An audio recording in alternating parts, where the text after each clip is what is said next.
So one of the big questions that I think everyone's wondering is, how can this plant be competitive? What is it going to take for it to be bankable? And when I mean bankable, that means financeable. Of course, we have to have equity investors, and we've gone out to the market and clearly have denoted that we need their help. You can't have equity in a project without debt. So what are the banks interested in? Why would they be so interested in this, and what makes it interesting to them? Before I answer that question, let me go back on the slide that we have here, just to bring, let's say, to make a point even clearer to our listeners. What is a hedge? A hedge is basically, irregardless of what price you pay, you are insulated from, let's say, higher prices, because you're getting the, let's say, you're getting a dividend, or you're getting the price back on the back end. In other words, on the front end, it doesn't really matter if you're paying $1,000 per metric ton for a ton of urea. As you see from this slide that we're looking at the moment, the $1,000 which you are paying, which is over and above the $676, increases. It doesn't increase the $20 trader margin, doesn't increase the $40 distributor margin, doesn't increase the $50 retailer margin. Maybe it does a little bit, but it increases the $265 a ton producer margin. So if you're going to add, let's say, another $300 on top of that, the producer, you're paying the $1,000, the producer is earning, let's say, close to $600 a ton, plus your $20, plus your $40, plus your $50, which are your savings. Now, obviously, the farmer is going to get that back on the back end through dividends. Now I would like to, let's say, go to Derek's question to bring the point home again. If you could bring up the slide, Genesis Urea Plant Project Overview.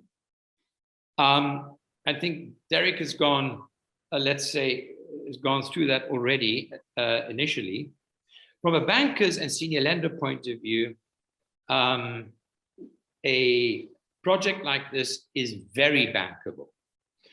A project like this would be bankable even if we would build a fertilizer plant using, let's say, an equity or a hedge fund to put up the equity, and we get the debt. It would still be interesting. But makes it even more interesting is that you have cut out so many middlemen, and therefore the project itself is de-risked financially to such a point, because we're talking here just a pure profit of over $350 or $370 a ton.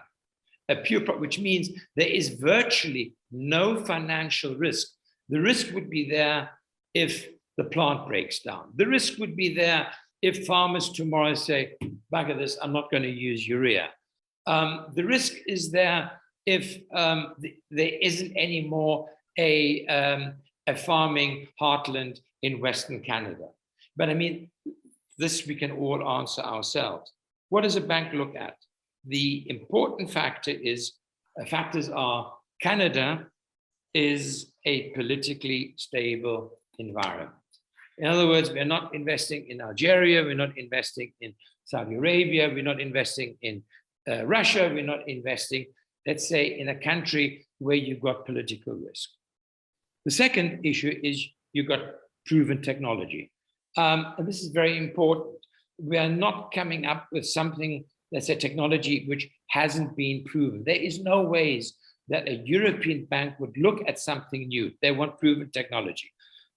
We are in discussions, or Genesis is in discussion with the latest German ammonia urea technology, which is guaranteeing not only efficiency, but efficient, low running costs. The next important factor is your gas price. a lot of Canadian, the only exporter, or let's say the only big user besides Canadian gas users, is the US. In other words, you've got a lot of stranded gas up there. You've got and that's why you've got such low gas prices. If this plant, and you farmers were in Northern Europe, you would need to depend at least 40% of your prices on Russian gas. Well, I don't have to tell you what the gas situation is here in Europe. You've got yourself, you are in a low priced gas environment. And this is what bankers are looking for. The next issue is low carbon footprint. Now, European bankers are interested, as you farmers are as well, to have the lowest carbon footprint as possible. Now, the sponsors of this project are looking into the production of blue ammonia. You guys know you've got either green ammonia, blue ammonia, green ammonia. I don't think the Canadian or the US market is ready for green ammonia, because that's with renewable energy, either solar, wind, or water energy. Blue ammonia is nothing else but you use natural gas and you pump the CO2 into the Earth's core. And the granular urea, we are bringing in several European specialists to coat the urea with inhibitor. In other words, again, to decrease the carbon footprint, also to control the release of nitrogen or of the ammonia from the urea. In other words, I mean, depending on which soils you farmers have, you know that you lose between 25 and 50%, if you're in coastal soils, 50% of the nitrogen content once you apply the urea to the ground.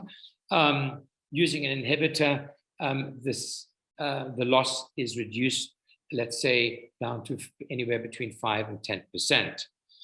Plant location plays a very big role in getting a plant of this size financed. In other words, I'm not sitting somewhere in, let's say, Saudi Arabia or in Oman, which is politically sort of stable, but you know, I've got to load the urea onto a ship. I've got to bring it all the way to Brazil or to Canada or to God knows where, to the US or to Mexico, where I've got enormous logistic costs. I mean, the plant location is either in Alberta, which we're looking at, or in Saskatchewan, and you're basically a truck ride away from consumption. Now, the most important factor for banks is who's going to market the urea? How many retailers, how many wholesalers, how many marketers are going to be involved in this? Wrong.